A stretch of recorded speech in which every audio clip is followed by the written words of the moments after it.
Hello दोस्तों, आज की इस वाली वीडियो में मैं आप सभी को डीएसपी के बारे में बताने जा रहा हूँ, यानी कि डिप्टी सुपरिटेंडेंट ऑफ पुलिस। तो डीएसपी कैसे बनते हैं, इन्हें क्या स्पेशल कार दी जाती है और इनकी सैलरी क्या होती है, ये सारी जानकारी आपको इस वाली वीडियो में मिलने वाली है।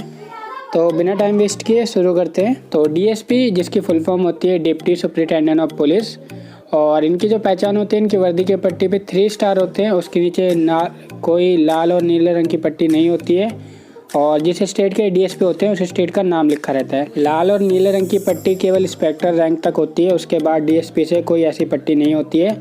और डीएसपी के अंडर में आसपास के 4 से 5 थाने आते हैं। तो जो आसपास के 4-5 थाने हैं, सारे डीएसपी के अंडर में वर्क करते हैं। डीएसपी उनमें ऑर्डर दे सकता है और सारी देख-रेख डीएसपी के अंडर में होती है। और डीएसपी कैसे बनते हैं, जो स्टेट होता है उसका स्टेट का सिविल सर्विस एग्ज़ाम देके उसे क्रैक करके आप डीएसपी बन सकते हैं। और डीएसपी का जो प्रमोशन होता है, मैक्सिमम जो होता है वो एसएसपी रैंक तक उनका प्रमोशन होता है, उसके बाद वो रिटायर हो जाते हैं। और जैसा कि स्टेट सिविल सर्विस का एग्ज़ाम देते हैं, तो डीएसपी बनने के बाद हम उसी स्टेट में रहेंगे, ऑब्वियस सी बात है। तो जो अपने स्टेट से बाहर नहीं जाना चाहता वो डीएसपी का एग्ज़ाम दे सकता है, उन्हें अपनी स्टेट में ही सर्विस करने का मौका मिलता है।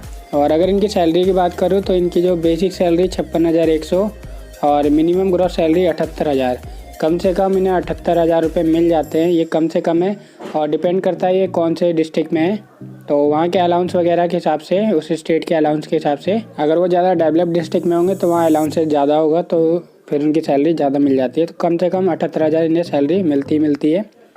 स्पेशल कार की बात करूँ तो जिस रैंक के ऑफिसर हैं, जैसे डीएसपी है, तो जो पुलिस की गाड़ी मिलती है ना सर्विस की, तो वहाँ पे डीएसपी रैंक लिखा रहता है। तो दोस्तों, एक छोटी सी इन्फॉर्मेशन और देना चाहता हूँ स्टार्टिंग में आप सभी को, कि जो भी यूपीएससी की प्रिपरेशन कर रहे हैं, तो अनअकैडमी लर्निंग ऐप पे आप सभी जो अपने ऑप्शनल सब्जेक्ट को लेके उसकी प्रिपरेशन कैसे करें, ये सारी स्ट्रेटेजी की वाली वीडियो देख सकते हैं। तो ये सारी वीडियोज़ हैं, यहाँ पे देख सकते हैं। आपको जो भी आपको ऑप्शनल वाले सब्जेक्ट की प्रिपरेशन स्ट्रेटेजी देखनी है, वहाँ यहाँ से देख सकते हैं। तो ये सारी वीडियोज़ अवेलेबल है, ये देखिए।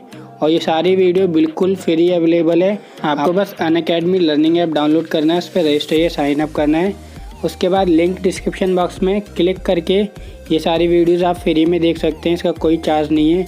ये सीरीज़ चलाई जा रही है ऑप्शनल सब्जेक्ट को लेके, ताकि आपकी प्रिपरेशन अच्छे से हो सके। तो अभी अनअकैडमी लर्निंग ऐप डाउनलोड करके लिंक पे क्लिक करके वीडियो देखें और बेनिफिट उठाएं। और चलिए अब शुरू करते हैं। वो जैसे यूपी बिहार वगैरह में जो सीओ बनाए जाते हैं, वो डीएसपी रैंक के ऑफिसर को ही बनाए जाते हैं, जिसे सर्कल ऑफिसर कहते हैं। और डीएसपी एक लोकल एरिया में बहुत पावरफुल होता है, आप मानो या ना मानो। तो जैसा कि उस एरिया को अच्छी तरह से जान जाता है, तो उस लोकल एरिया में डीएसपी की काफ़ी चलती है। तो जैसे कुछ क्राइम वगैरह हो रहा है थाने में, तो वो सारी रिपोर्ट डीएसपी के पास जाती है, फिर डीएसपी एक्शन वगैरह लेते हैं और उसके बाद डीएसपी अपनी रिपोर्ट आगे भेजते हैं एसपी एसएसपी के पास। तो इस तरह का काम होता है डीएसपी का। और जैसे किसी को अगर इंग्लिश में दिक्कत होती है, इंग्लिश मीडियम का नहीं है, हिंदी मीडियम का है, या फिर जो लोकल लैंग्वेज है, तो वो अपना स्टेट सिविल सर्विस का एग्ज़ाम दे सकता है और उसके थ्रू आराम से वो डीएसपी बन सकता है। जैसे कि यूपीएससी एग्ज़ाम हुआ तो उसमें सब कहते हैं कि इंग्लिश मीडियम वाले अच्छी रैंक लेके आते हैं, तो ऐसा मैंने भी देखा है। हिंदी मीडियम वाले पता नहीं यूपीएससी में कम रैंक देते हैं, उन्हें पता नहीं क्या मैटर है, जो भी है। और कई सारे हिंदी मीडियम वाले यूपीएससी क्रैक भी नहीं कर पाते हैं, वो उन्हें मार्क्स इस तरह से दिए जाते हैं। तो आपकी इंग्लिश अगर कमज़ोर है तो आप स्टेट सिविल सर्विस का एग्ज़ाम देके अपना एसडीएम की पोस्ट भी ले सकते हैं, या फिर डीएसपी, अगर आपको पुलिस रैंक में जाना है तो डीएसपी की पोस्ट ले सकते हैं। और स्टेट सिविल सर्विस का एग्ज़ाम जो होता है, सिलेबस वगैरह, वो यूपीएससी के कंपेयर में कम है। यूपीएससी का बहुत ज़्यादा सिलेबस होता है, बहुत पढ़ना पड़ता है। स्टेट सिविल सर्विस आप मैनेज कर सकते हैं, उसमें कोई दिक्कत वाली बात नहीं है, वो सिलेबस आप कंप्लीट कर सकते हैं ईज़िली। तो डीएसपी पोस्ट भी कोई हल्की पोस्ट नहीं है, इसे हल्के में मत लें, ये भी बहुत अच्छी सर्विस है।